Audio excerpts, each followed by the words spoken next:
सर्वार्थ सिद्धिप्रदम ज्ञान ध्यान तपोभिरक्त मुनिपम विश्वस विश्वाश्रयम साकारम श्रमणम विशाल हृदयम सत्यम शिवम सुंदरम विद्या गुरु वंदनम प्रमाण विराट गुरु वंदनम।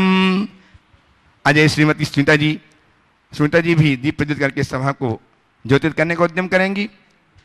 रुचिर दीप्तिकरम शुभ दीपकम सकल लोक सुखाकरम उज्ज्वलम तिमिर जाल हरम प्रकरम सदा किल धरामि सुमंगलकम मुदा ओम ह्रीम अज्ञानतिम दीपकम प्रज्वलन्ति स्वाहा। इस प्रकार से दीप प्रज्वलित करके सभा को ज्योत्सना प्रदान की हमारे अतिथियों ने और गुरुदेव के कर कमलों में जिनवाणी समर्पित करके अपने जीवन के ज्ञानवान कर्म क्षय करने का उद्यम करेंगे। श्रीमान गुलाबचंद जी पदमचंद जी कोटा से अपने परिजनों के साथ और श्रीमती सुनीता जी कहाँ से आकोला से गुरुदेव के कार्यक्रमों में जिनवाणी समर्पित करके आशीर्वाद प्राप्त करेंगी। जिनवाणी जग मैया जन्म में दुख मेट दो जन्म में दुख मेट दो मरण दुख मेट दो जिनवानी जग मैया जन्म में दुख मेट दो। मुनिराज द्वय के पाद प्रक्षण करके संचित पापों का क्षय करने का सौभाग्य प्राप्त कर रहे हैं अतिथिगण। मैंने गुरु के चरण पखारे मैंने गुरु के चरण पखारे जन्म जन्म के संचित पातक जन्म जन्म के संचित पातक क्षण भर में निर्वारे मैंने गुरु के चरण पखारे मैंने गुरु के चरण पखारे। गुलजारी लाल जी भी अपनी जीवन संगनी के साथ बहती गंगा में हाथ धो रहे हैं।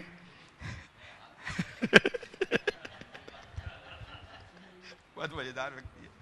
और हम सब हमने धोए थे ना हमने ऐसे ही धोए थे आचार्य श्री के। और हम सब गुरुदेव के चरणों में नमस्कार करते हुए निवेदन कर रहा हूं आपकी ओर से अपनी ओर सबकी ओर से इस क्षेत्र की ओर से गुरुदेव आज जबकि आप इस क्षेत्र में सिद्धवरकूट क्षेत्र में विराजमान हैं और जहां आज के मुखारविंद से निरंतर 5 दिनों से 6वां दिन है जबकि जैन धर्म के आधारभूत तत्व तथ्य 7 तत्व इन पर आपकी व्याख्या मुखरित हो रही है।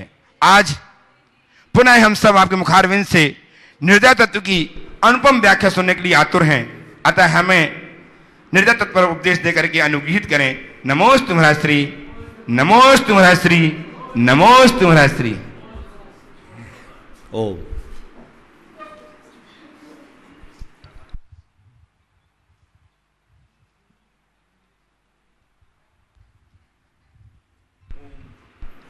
सभी लोग अपने दोनों हाथ जोड़ लें और मेरे साथ महामंत्र के स्मरण के लिए अपना मानस तैयार करें।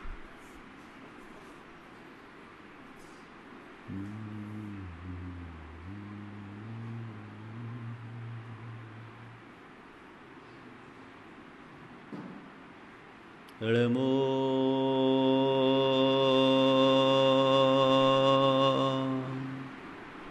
अरिहंता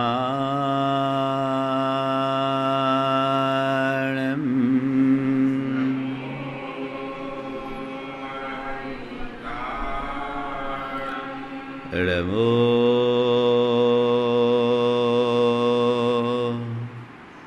सिद्धा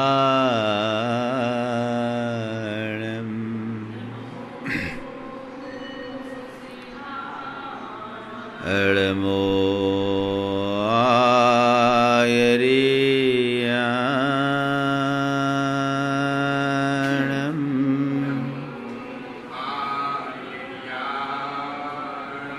ळमो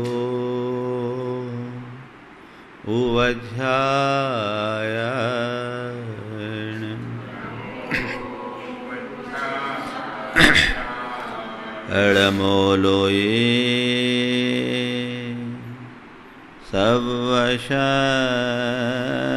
सवशहूनम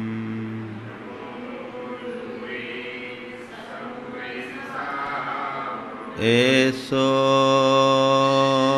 पंचीणमुयारो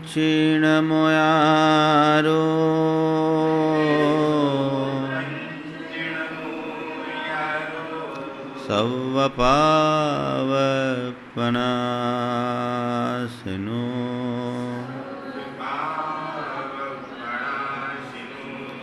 मंगलालं च सवेशिं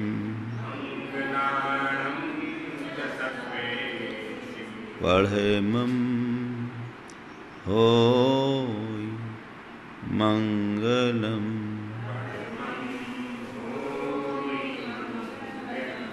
जय बोलो देवादिदेव 1008 श्री भगवान महावीर स्वामी की जय जय जय।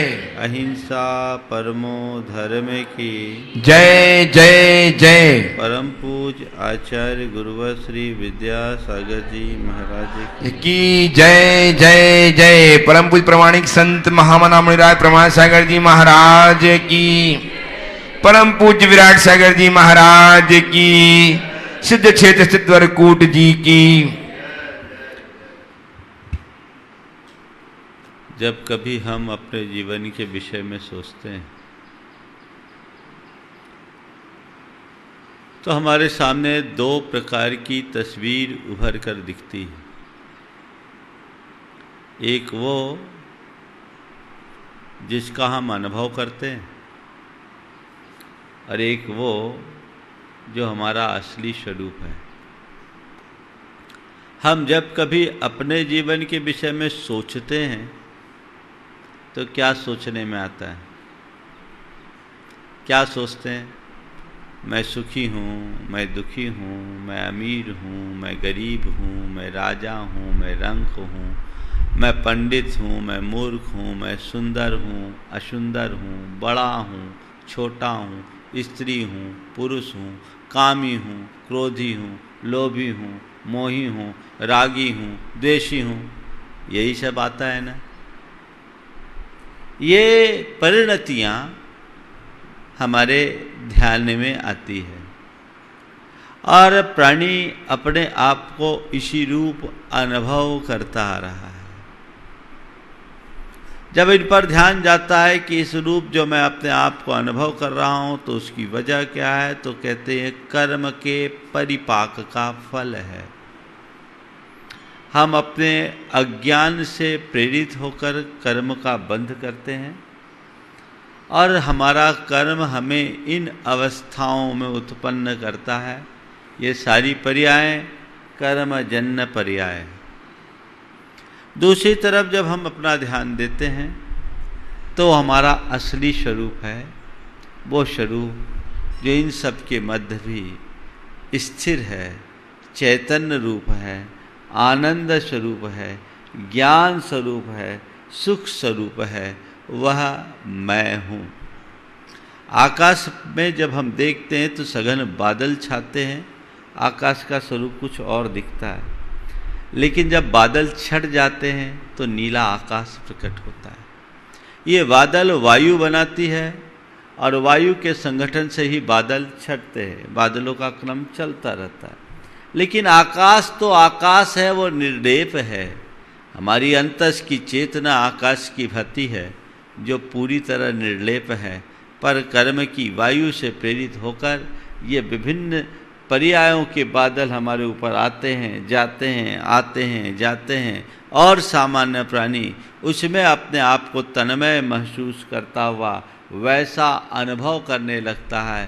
परिणाम स्वरूप राग द्वेष आदि विकारों से ग्रसित होकर निरंतर कर्म का बंध करता है। आज बात निर्जरा की है।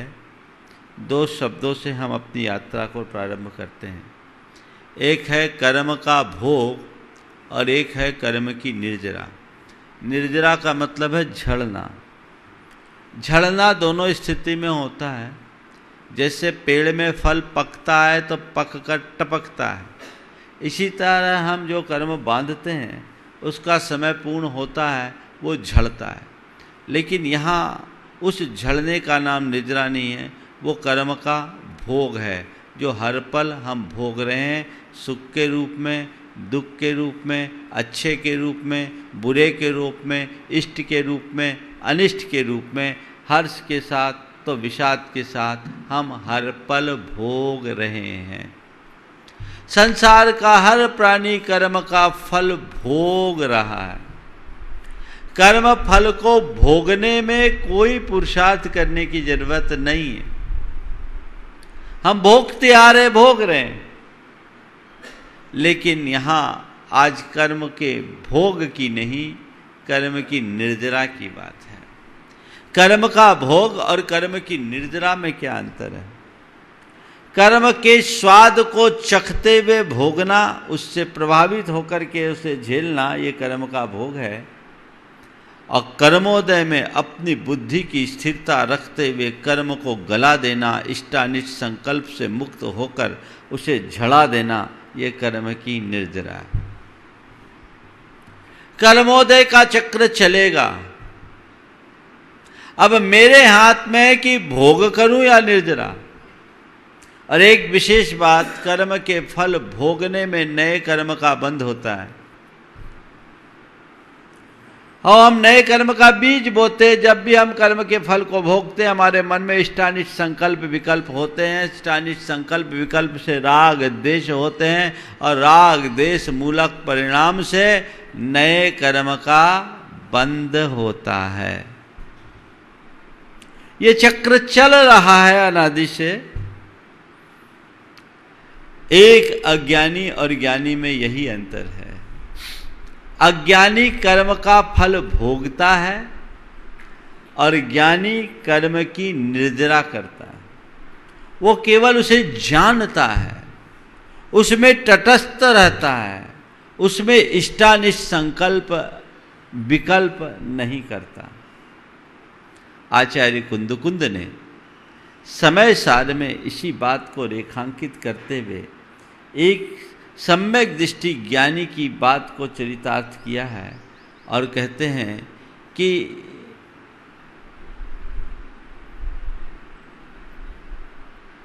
जो कुछ भी कर्म के उदय से सुख और दुख उत्पन्न होता है, दब्बे उभु जनते नीमा जायेदि शुहम व दुखम वा तम सुह दुख मुदिन्नम वेददि अध निज्जरम जादे।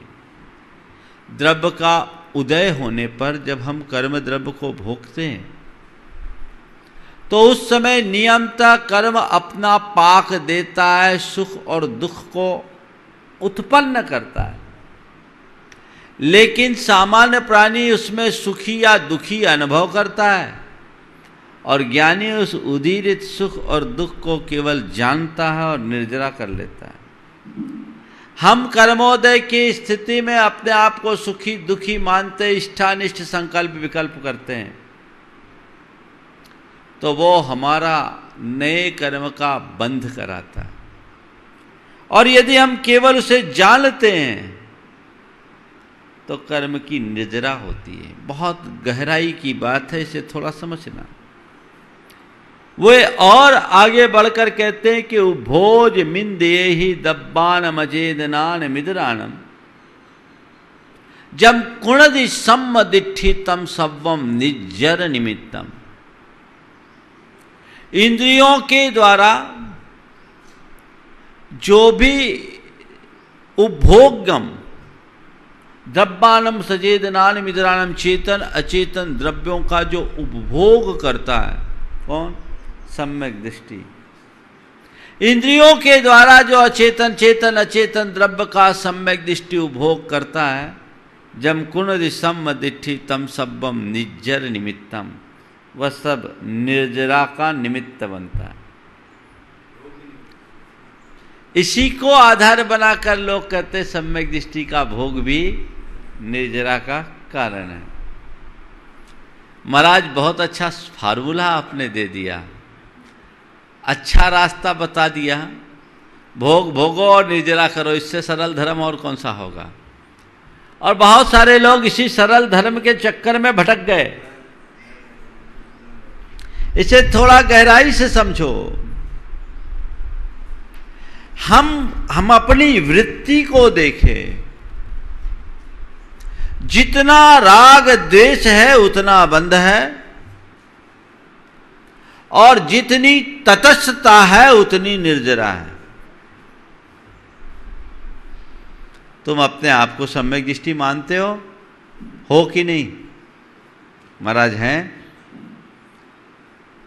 तो फिर सम्यक दृष्टि है तो हमारी तो महाराज जी फिर निर्जरा ही होनी चाहिए, क्योंकि तो कहते सम्यक दृष्टि की तो निर्जरा होती होगी, मैं मान लेता हूं। क्या करो? तटस्थ रहने की वृत्ति अपना लो। अगर अपने आप को तटस्थ बना सको तो निर्जरा ही निर्जरा है। आकुलता बंद है और तटस्थता या निराकुलता में निर्जरा है। सबका सार है ये बात सही है कि पूर्ण निराकुलता, पूर्ण तटस्थता या पूर्ण निष्काम वृत्ति वीतरागी मुनियों को ही होती है। पूरी तरह तटस्थ कोई नहीं होता। अभी भी मैं प्रवचन वो कर रहा हूं तो पूर्ण तटस्थ होकर के नहीं कर रहा हूं। ऐसा नहीं है कि बस मैं तो शुरू हो गया, जिसका जो होनहार होगा सो होगा, मेरे अंदर से जो निकलना होगा सो निकलेगा। नहीं, मैं इच्छा पूर्वक बोल रहा हूं और आप कैसे सुन रहे? तटस्थ से, इच्छा पूर्वक सुन रहे हैं। मेरी इच्छा क्या है? जीवन के मर्म को आप सब जाने और अपनी जीवन की सही दिशा को पकड़े। आपके हृदय में धर्म का अंकुरण हो, ये मेरी इच्छा है। आपकी इच्छा क्या होगी? महाराज के प्रवचन से कुछ काम की बात समझें, हमारे हृदय में बात उतरे, जिससे जीवन बदले। ये भूमिका अनुरूप है, लेकिन इसी भूमिका में मैं गड़बड़ा भी सकता हूं। ये इच्छा मेरी है, ये प्रशस्त इच्छा है, उसके अनुरूप बंध भी है।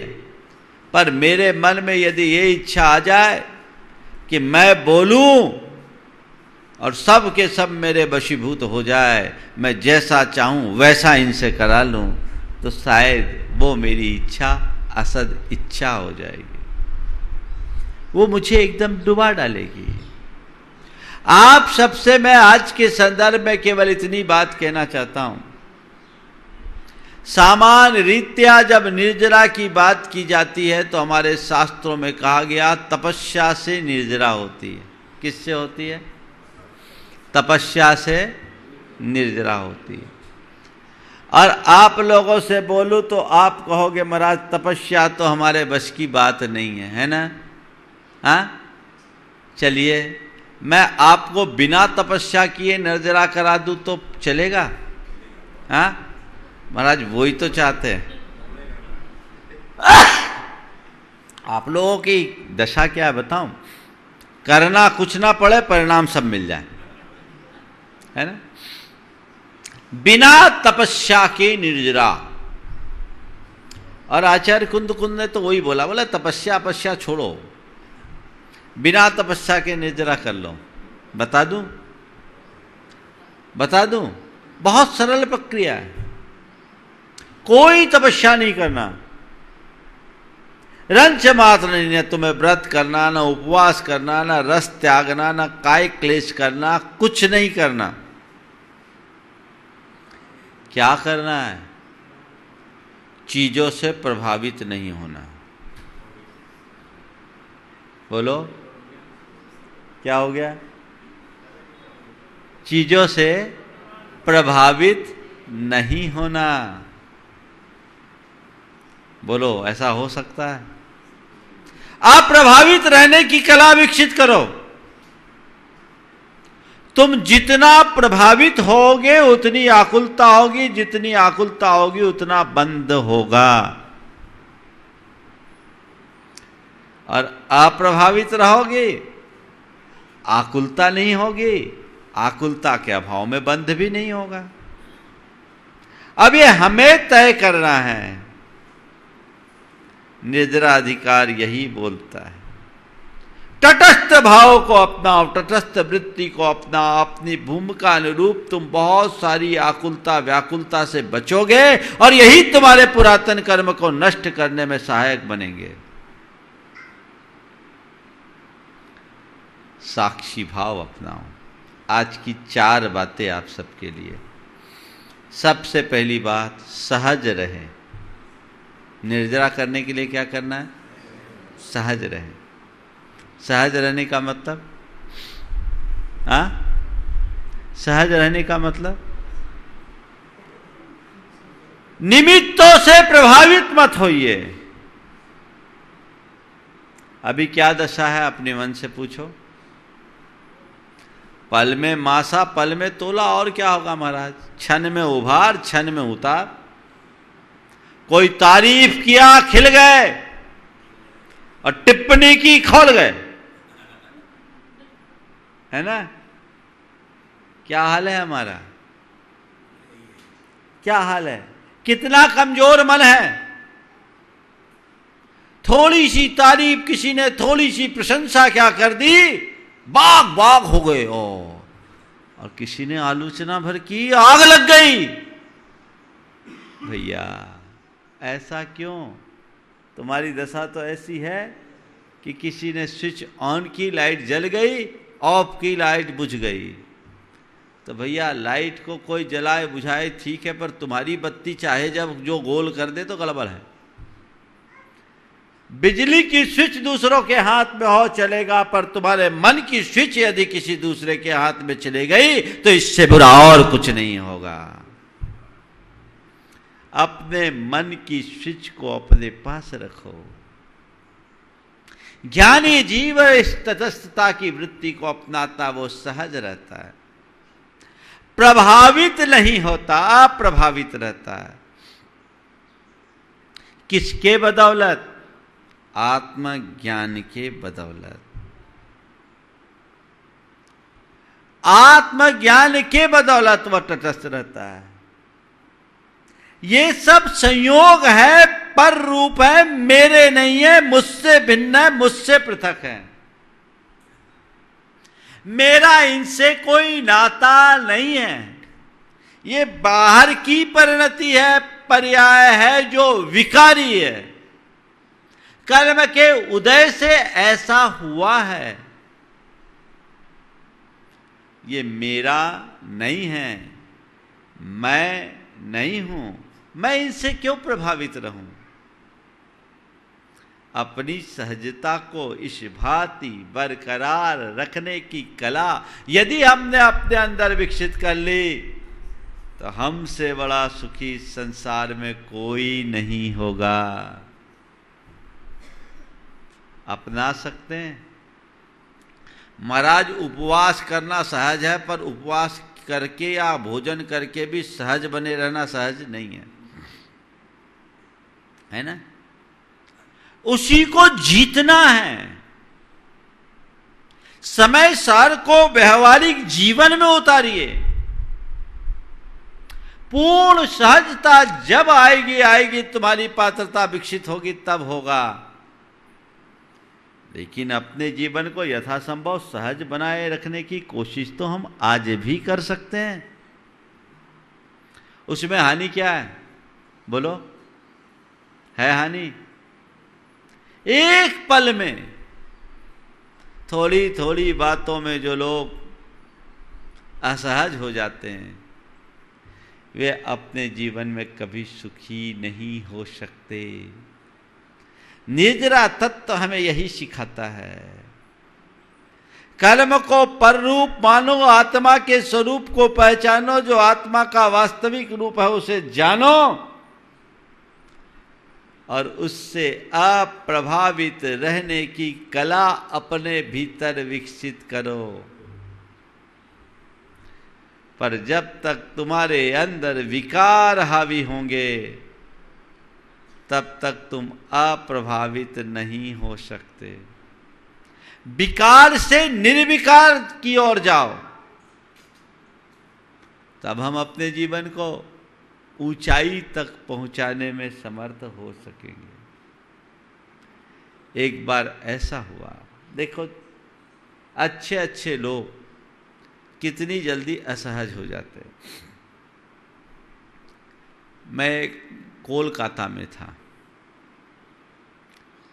2006 की बात है। रॉलैंड रोड में हमारा प्रवचन चलता था। शाम का समय था, मैं प्रवचन के मंडप में ही प्रतिक्रमण के लिए बैठा था। गर्मी ज़्यादा रहती थी तो वहाँ पंडाल था, वहाँ बैठा था।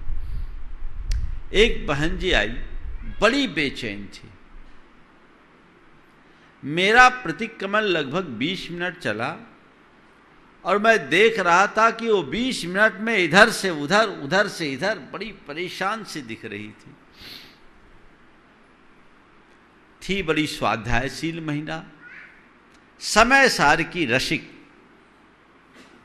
बड़ी अच्छी चर्चा भी करती थी। मैंने, जब मेरा प्रतिक्रमण पूर्ण हुआ, मैंने पूछा, बहन जी क्या बात हो गई? बोले महाराज जी आज हमारी अंगूठी का नग गिर गया। गिर गया तो गिर गया, इतने परेशान क्यों? कब गिरा था? बोला महाराज सुबह प्रवचन में आई थी तब गिरा।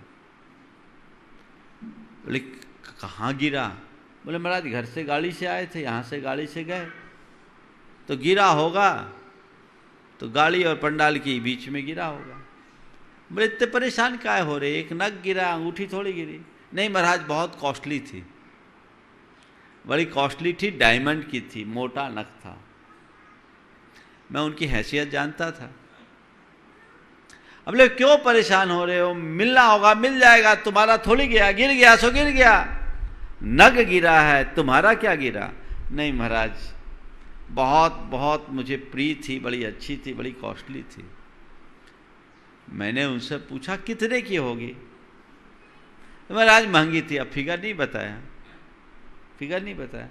हम बोले ये बताओ तुम्हारी हैसियत के हिसाब से अगर उसकी मैं 10 लाख की भी कीमत आंक लूँ तो जो तुम्हारा स्टेटस है उसका तो 0.1% भी नहीं होगा। अरे होगा, ठीक है, वो बात ठीक है महाराज, पर अंगूठी थी, व्यर्थ में जाने का विकल्प हो रहा है। बोले विकल्प मत करो, आराम से रहो, मिलना होगा मिल जाएगा। फिर संयोग से दूसरे दिन जब मैटिंग को ठीक किया गया तो उसमें उनका नग मिल गया। तब जान में जान आई, उनको अंगूठी सौंपी। बोले महाराज रात में नींद भी नहीं आई थी। करोड़ों का जिसके पास धन है वो एक छोटे से नग को, होगी 10-20 लाख की, उस नग के खो जाने से इतने बेचैन।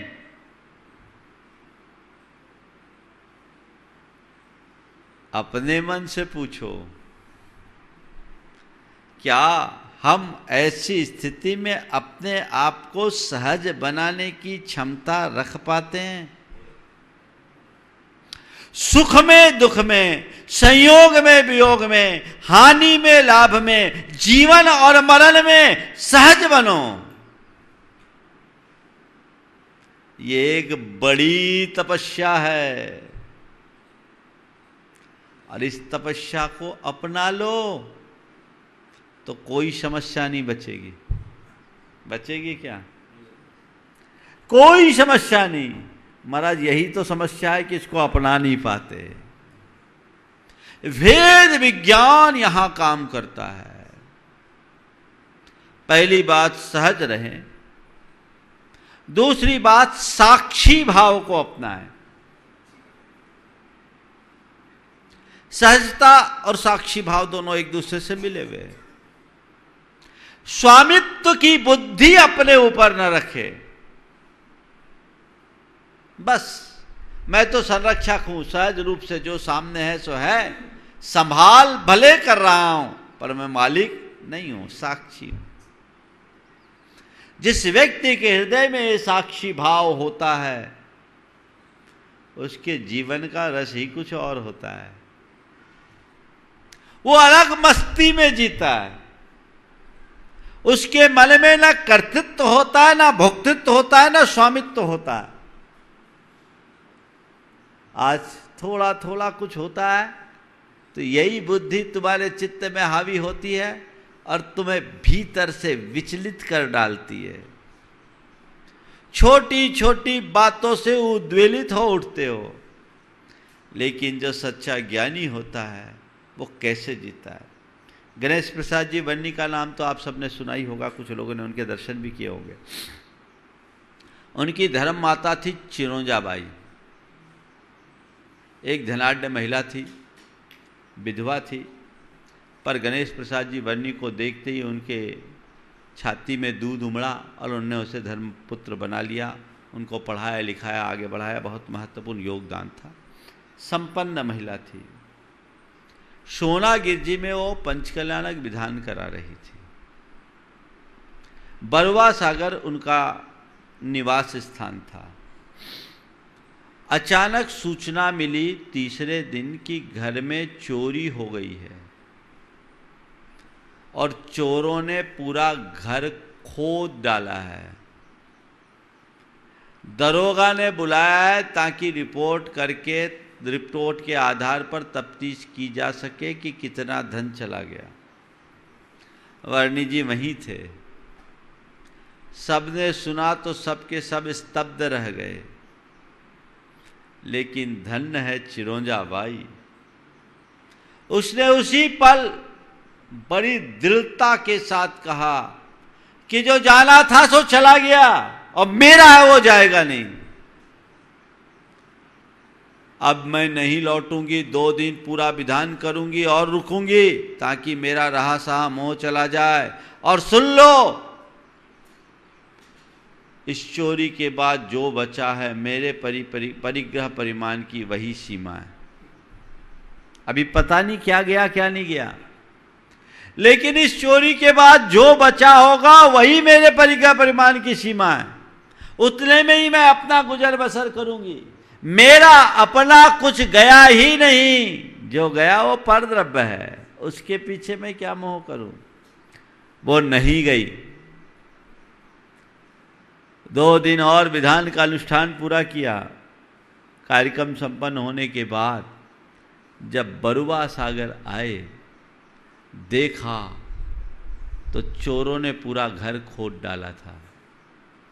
देखा तो चोरों ने पूरा घर खोद डाला था, लेकिन असल माल जहां था वहां उनकी दृष्टि नहीं गई। सब बचा रह गया, कुछ रह गया। मामूली सी चोरी हुई। लेकिन तुम बताओ, अपने मन को पूछो। उनको तो ये पता नहीं था, कोई दिव्य ज्ञान तो उनको नहीं था कि पहले से लगा लिया कि यहां कुछ नहीं गया। दृढ़ता किसको बोलते? ये कहलाता है साक्षी भाव। मेरा स्वामित्व ही नहीं है, मेरा कर्तृत्व ही नहीं है, मेरा भोक्तृत्व ही नहीं है। मेरा है क्या जिसके पीछे मैं रहूं? इतनी बड़ी घटना घटने के बाद भी तटस्थ रहने का मादा हर किसी के भीतर नहीं आ सकता। तुम अपने मन को पूछो, तुम्हारे जेब से कोई 100 रुपया भी निकाल ले, जेब कट जाए तो दिन भर बेचैन होते हो। बोलो, होते हो कि नहीं होते हो? छोटी सी घटना में विचलित हो जाने वाले लोग अपने जीवन को कैसे ऊंचा उठाएंगे? सीख लेना चाहिए। ठीक है, हो गया हो गया, हो जाने दो। न व्यक्ति से, न वस्तु से, न घटना से, न परिस्थिति से, किसी से भी प्रभावित मत हो। साक्षी बनो। यही निष्काम योग है।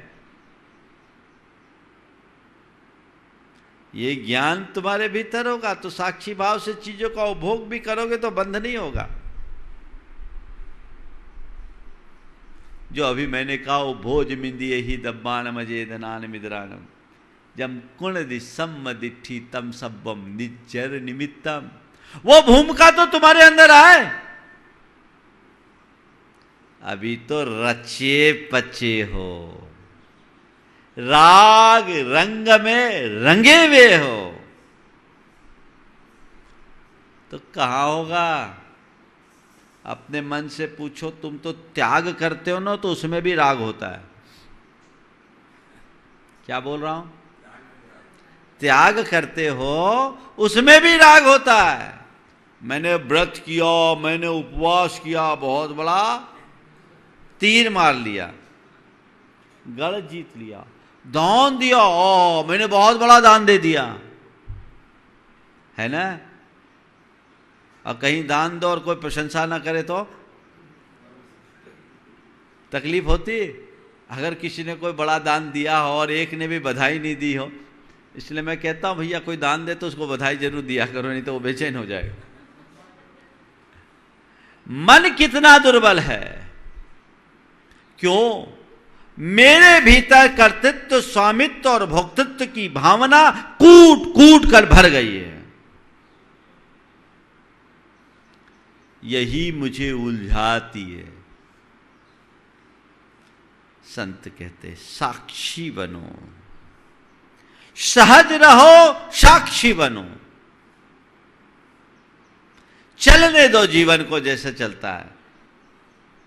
अपने आप को निमित्त मात्र मानो, कर्ता बुद्धि मन में मत रखो। और ये बोलो, ये हकीकत है कि नहीं, तुम कर्ता हो या निमित्त? हाँ, जोर से बोलो थोड़ा। और मानते क्या हो? जिस दिन इस सच को अपने जीवन में उतार लोगे, संपूर्ण जीवन ही बदल जाएगा। अपने आप को निमित्त मात्र मानने वाले कभी अहंकारी नहीं बनते, अभिमानी नहीं होते, उनके अंदर राग द्वेष नहीं होता। और जिसके अंदर कर्तृत्व का भाव होता है वो घोर अहमन्यता से भरे होते हैं, और फिर उनके अंदर अन्य सारी बुराइयां उत्तरोत्तर हावी होते जाती है, सारा जीवन दुखी बनता है। तो हम सहज रहे, साक्षी रखे, साक्षी भाव रखे, संतोष धरे। क्या करे? संतोष। किसमें? जब कभी भी संतोष की बात आती है ना, तो पैसों के संतोष की बात प्रमुखता से आ जाती आती है ना। भैया पैसों के मामले में संतोष रखो, पैसों के मामले में संतोष रखो। मैं आपसे केवल पैसों के मामले में संतोष रखने की बात नहीं करता, हर मामले में संतोष रखो, हर मामले में संतोष रखो। चाहे जैसी परिस्थिति हो संतोष, चाहे जैसा प्रसंग हो संतोष, चाहे जैसा व्यवहार हो संतोष, और चाहे जैसा मनोभाव उत्पन्न हो संतोष। हर स्थिति में अपने आप पर नियंत्रण, ये आत्म संतोष का भाव वृंदिंगत होना चाहिए। है? किसी से भी पूछो, संतुष्टि नहीं मिलेगी। आए कैसे संतुष्टि? ये महत्वपूर्ण सवाल है। मैं आपसे पूछता हूं, आप कहीं ऐसी जगह जाते हैं जहां की का सिस्टम बिल्कुल आपकी जीवन शैली से बिल्कुल हटकर हो, और वहां आप गए हैं, आपको इस कार्यक्रम का भागीदार बनना है, व्यवस्थाएं आपके हाथ में नहीं है, आप उस सिस्टम को फॉलो करते हो कि भाग आते हो? हाँ, फॉलो करते हो। मन में कोई विकल्प आता है? नहीं आता। क्यों? यहाँ का सिस्टम है। अभी आप सब जमीन में बैठे हो, आनंद से बैठे हो, कोई तकलीफ नहीं है ना? नहीं है, बिल्कुल। और यही काम यदि आप किसी के घर में जाओ और वो आपके लिए चटाई बिछा दे, खुद सोफा पर बैठे, तो क्या हुआ? क्या हुआ? हाँ? क्यों आया विकल्प? जमीन में बैठने से विकल्प आता तो वहां भी नहीं, यहां भी आना चाहिए। यहां विकल्प नहीं, और वहां कालीन भी बिछा, यहां तो सामान सा फर्श है, मखमली कालीन भी बिछा है, और आपसे बैठने को कहे तो आप बैठना पसंद नहीं करोगे, नहीं करोगे ना। मान लो बाई चांस मजबूरी में बैठना भी पड़ा तो अंदर ही अंदर उथल पुथल होगी। यहां तुमने वही चीज, उससे भी बुरी स्थिति में, अभी तो फर्श बिछा है, कई जगह तो फर्श भी नहीं रहते हम लोगों के पास, आराम से जमीन में बैठ जाते हो, उस समय ये भी नहीं देखते कि मेरा कपड़ा गंदा हुआ या नहीं, होता है ना। क्यों बैठ गए? यहां का यही सिस्टम है। क्या हुआ? थोड़ा दोहरा दो। यहां का, तो जहां का सिस्टम जो है उसे तुमने स्वीकार किया, कोई तकलीफ हुई? बस यही एक सूत्र अपना लो, जीवन में जो भी संयोग घटे सहज भाव से संतुष्ट होकर स्वीकार कर लो, क्योंकि ये संसार का यही सिस्टम है, यही सिस्टम है। इतना ही तो सोचना है, कुछ अलग से करना है क्या? यही सिस्टम है, ये सिस्टम मेरे हाथ में नहीं है। कौन इसको नियंत्रित करता है? इस सिस्टम को किसके हाथों में इसका संचालन होता है? सिस्टम को बोलो। ये कर्म के हाथ में है। कर्म संयोगों के अनुकूल अपना व्यवहार करता है, वो सिस्टम को चलाता है, वही बनाता है, वही बिगाड़ता है, कभी लाभ देता है, कभी नुकसान देता है, कभी ऊपर उठाता है, कभी नीचे गिराता है, कभी शिखर पर तो कभी सतह पर, कभी करोड़पति तो कभी रोडपति। ये उसका खेल है। अच्छा बुरा जो कुछ भी है वो कर्म के नियंत्रण में है। मुझे स्वीकार करने में ही भलाई है, क्योंकि इसके प्रतिकार की कोई व्यवस्था मेरे हाथ में नहीं है। इतनी सी समझ हो जाए, इतनी सी समझ हो जाए तो मन में विकल्प आएगा क्या? बोलो। तो ये जो मैंने बोला, ये सिस्टम सही बताया कि मनगणन सिस्टम बताया आपको? केवल 2-4 लोगों के लिए सिस्टम है कि सारे संसार के लिए सिस्टम है? ये पंचम काल का सिस्टम है कि चौथे काल में भी यही सिस्टम था? सार्वकालिक और सार्वभौमिक सिस्टम है ना? कोई व्यक्ति इसको बदल सकता है? भगवान भी बदल सकते हैं? नहीं बदल सकते। तो फिर तुम इसे एक्सेप्ट क्यों नहीं करते? स्वीकार क्यों नहीं करते? स्वीकृति का भाव तुम्हारे अंदर आना चाहिए, यही संतोष है। स्वीकार भाव का नाम ही संतोष है। जो जब जैसा प्रसंग घटे स्वीकार, एक्सेप्ट करना है। मन में अपने आप संतोष आएगा। लेकिन लोगों को संतोष नहीं होता। महाराज, जो चीजें, असंतोष कब होता है? जो चीज़ें हम चाहते वो नहीं मिलती तो असंतोष होता है ना? यही अनुभव। जो चीज़ें चाहते हैं वो नहीं मिलती तो असंतोष होता है।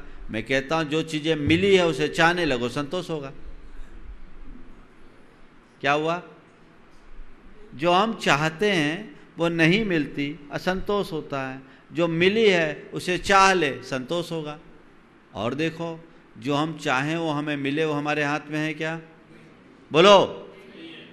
जो हम चाहें वो हमें मिले, ये हमारे हाथ में नहीं है। पर जो हमें मिला है उसे हम चाहें, वो हमारे हाथ में है ना? तो क्या करना है? जो मिला है उसे चाहो। बहुत सारी चीज़ें ऐसी हैं जो हमें मिली है, हम उसे चाहते हैं, चाहे अच्छी है तो बुरी है तो। बोलो, तुम्हारा ये जहाँ जन्म हुआ, तुम्हें जो माँ बाप मिले अपने पसंद से मिले या जो मिला उसे पसंद किया? हाँ, है ना? जहाँ जन्म हुआ हमने स्वीकार किया, जिनके यहाँ जन्म हुआ उसे हमने स्वीकार किया। तुम्हारा ये शरीर तुम्हारी पसंद का है, जो मिला उसे पसंद कर लिया। तुम्हारी बुद्धि तुम्हारे पसंद का है, जो मिला तुमने उसे पसंद कर लिया, किया ना? तो दुनिया में तुम्हें जो कुछ मिला तुमने उसे पसंद किया, इसलिए सुखी हो। तो जो जो मिला उसे पसंद करोगे, सारी जिंदगी सुखी रहोगे, उसमें कुछ सोचने की बात नहीं है। ये एक सूत्र है। ऐसा स्वीकार भाव होगा तो संतोष अपने आप मन में आ जाएगा, और इससे तुम्हारी आकुलता कम होगी। तुम कर्म का भोग नहीं, कर्म की निर्जरा करोगे। तुम्हारे हृदय में ना आसक्ति होगी ना अभिमान होगा। और आचार्य कुंद कहते हैं आसक्ति और अभिमान ही हमें डुबाती हैं। आसक्ति न हो, अनासक्ति हो तो निर्जरा ही होगी। वे कहते हैं जब विस्म भुजंता वेज्जा पुरुषा न मरण मूव्यादि दब्बू भोगे अर्दो नानी न बज्जदे तहाबी। जैसे वैद्य जहर भी पी ले तो मरता नहीं है। बोलो क्यों? क्योंकि वो जहर को संसाधित करके लेता है, दवाई बना कर लेता है। कैसे लेता है? साध लेता है, उसको संसाधित करता है, और संसाधित करके लेता है। तो वैद्य जहर खाए तो भी नहीं मरता। वैसे ही ज्ञानी द्रव्य का भोग करता है पर भीतर से अनासक्त रहता है, तो नए कर्म का बंध नहीं करता। दब्बू भोगे अर्दो नानी न बज्झ दे तहाबी। अनासक्ति को अपने भीतर विकसित करो। अभी तो आकंठ डूबे हुए हो। एक ज्ञानी और अज्ञानी में यही फर्क है। अज्ञानी ना करते हुए भी कर लेता है, और ज्ञानी करते हुए भी नहीं करता। वो अपने आप को केवल निमित्त समझता है, और अज्ञानी अपना हाथ ही पांव चलाता रहता है। अपने भीतर जिस दिन यह समझ विकसित कर लोगे, उसी दिन तुम्हारे जीवन की नैया पार हो जाएगी। तो सहज रहे, साक्षी भाव रखे, संतोष रखे और समता रखे। समता, सब में समता। समता, जितनी समता समझ लो उतनी निर्जरा। हर पल मन प्रसन्न, सुख में दुख में समता हो, अनुकूल प्रतिकूल में समता हो, लाभ हानि में समता हो, संयोग वियोग में समता हो, जय पराजय में समता हो, हार जीत में समता हो। जिसके अंदर ये आ गया, उससे सुखी जीव इस संसार में नहीं है। महाराज बाकी समय तो समता रहती है, लेकिन जब कोई प्रतिकूल प्रसंग आ जाता है तो समता खंडित हो जाती है। वही लाना है, उस भाव को पुरुषार्थ पूर्वक जगाना है। देखिए, एक गृहस्थ अपने जीवन में इन चारों भावों को कैसे ला सकता है? सहज, सहजता, साक्षी भाव, संतोष और समता, चारों का एक उदाहरण है। और इसे आप अपने जीवन में बड़े आसानी से चरितार्थ कर सकते हैं। भूमिका अनुरूप उसे चरितार्थ करने की कोशिश करिएगा, तभी जीवन का रस ले पाइएगा। एक जिज्ञासु किसी सेठ के पास, संत के पास पहुंचा, जिज्ञासु सेठ, और उनसे कुछ तत्वोपदेश का निवेदन किया। संत ने कहा कि मैं तुम्हें तत्वोपदेश नहीं दे सकता, तुम एक काम करो, यहाँ के नगर सेठ शांति स्वरूप हैं, उनके पास जाओ, तुम्हें तत्वोपदेश मिल जाएगा। उसने सोचा सारे सेठ साहूकार तो संतों के चरणों में नाक रगड़ते हैं उपदेश पाने के लिए, और ये मुझे उल्टा सेठ के पास भेज रहे हैं। फिर भी श्रद्धालु था, उसने सोचा जरूर महाराज ने कहा है तो कोई राज होगा, चलो चलते हैं। सेठ शांति स्वरूप के यहाँ पहुँचा, अपना परिचय दिया। वो पड़ोस के नगर का नगर सेठ था। अपना परिचय दिया, प्रयोजन बताया। सेठ ने उसका आत्मीय स्वागत किया, अपने यहाँ ठहरने का प्रबंध किया और अपने एक मैनेजर से कहा ये हमारे अतिथि हैं, जब तक यहाँ रहें इनकी पूरी व्यवस्था का ध्यान रखना। सेठ अपने काम में उलझा था, बहुत लंबा चौड़ा कारोबार था, आगंतुक सेठ से कई गुना लंबा चौड़ा। सोचा चलो भाई देखते हैं, दिन भर कारोबार ख़त्म होने के बाद शाम को कोई इनके यहाँ साज सभा लगती होगी, कोई उपदेश प्रवचन होता होगा, कुछ स्वाध्याय होगा, देखेंगे। लेकिन क्या हुआ, रात हो गई, पर सेठ जी की जो अपनी रूटीन थी वही रूटीन, काम धाम हुआ। पूरा हिसाब किताब करने के बाद 9 बजे आए अपने कमरे में, सेठ जी को भी अपने ही कमरे में रखा और थोड़ी देर इधर उधर की बातें की, सो गए। एक दिन गुजर गया, 2 दिन गुजर गया, तीसरे दिन सोचा यहाँ तो कुछ मिल ही नहीं रहा है, व्यर्थ समय जा रहा है, यहाँ कुछ हो ही नहीं रहा है, सारा समय व्यर्थ जा रहा है। उसने सोचा अब आज वापस जाना है, हो गया, यहाँ कुछ नहीं रखा। लेकिन संयोगतः उसी दिन 2 विचित्र घटना घटी। वो बैठा ही था कि उनका मैनेजर आया घबराया हुआ कि सेठ साहब बड़ा गड़बड़ हो गया, बड़ा गड़बड़ हो गया। सेंसेक्स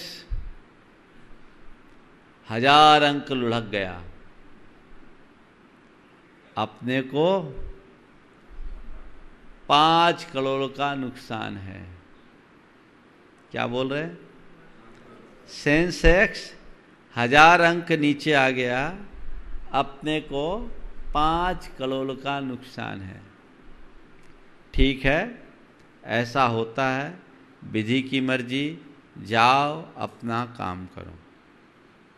सामने वाला सख्ते में आ गया, 5 करोड़ का नुकसान और ऐसी प्रतिक्रिया मानो 5 रुपया गिरा। ठीक है, ऐसा होता है, विधि की मर्जी, जाओ अपना काम करो। उसे लगा ये आदमी विलक्षण है, यहाँ रुकना चाहिए, इसे समझना चाहिए, ये व्यक्ति साधारण नहीं है। 1 घंटे बाद सेठ जी का एक दूसरा मुनीम आया, कहा सेठ साहब गजब हो गया। बोले क्या हुआ? बोले सोने के दाम में जबरदस्त उछाल आया, हमें 10 करोड़ का फायदा है। ठीक है, ऐसा होता है, ठीक है, ऐसा होता है, विधि की मर्जी, जाओ अपना काम करो। ठीक है, ऐसा होता है, विधि की मर्जी, जाओ अपना काम करो। अब की बार उस आदमी से रहा नहीं गया। मैं क्या देख रहा हूं, 5 करोड़ का नुकसान तो चेहरे पर शिकन नहीं, और 10 करोड़ के फायदे का संदेश तो भी मन में कोई फर्क नहीं। मामला क्या है, इतना बढ़िया मैसेज आकर के दिया है, कम से कम सामने वाले की पीठ तो ठोकते। ये कितना बड़ा संदेश। उनने बोला सेठ साहब बात समझ में नहीं आई, 5 करोड़ का नुकसान तो भी आपको फर्क नहीं, और 10 करोड़ का फायदा तो भी आपको फर्क नहीं। आपने अपने भीतर ये स्थिरता कैसे लाई, ये समता का राज क्या है? उन्होंने कहा देखो भाई, एक सवाल का उत्तर दो। कोई आदमी अपना रुपया बैंक में जमा कराए तो बैंक के कैशियर को कोई फर्क पड़ेगा? बोले नहीं। कोई आदमी बैंक से करोड़ों रुपया निकाले तो क्या बैंक के कैशियर को कोई फर्क पड़ेगा? बोला नहीं। नहीं पड़ेगा। बोले क्यों? बोले क्योंकि उसका तो अपना ड्यूटी वो कर रहा है, निकालने वाला निकाले, जमा करने वाला जमा करे, उससे उसको क्या फर्क पड़ना। तो उसने कहा बस यही है मेरे जीवन का राज। तुम्हें दिखता है कि ये सारी संपदा मेरी है, पर मैं समझता हूं कि एक परमाणु भी मेरा नहीं है। तुम्हें दिखता है कि ये सारी संपदा मेरी है, पर मैं समझता हूं कि एक परमाणु भी मेरा नहीं है। मैं इन सब को कर्म के संयोग मानता हूं। लाभ होता है जमा कर लेता हूं, नुकसान होता है नाम चढ़ा देता हूं। कभी क्रेडिट कभी डेबिट, मेरा काम यही है। मैं तो अपने आप को मैनेजर मानता हूं। आया तो मेरा नहीं, खोया तो मेरा नहीं।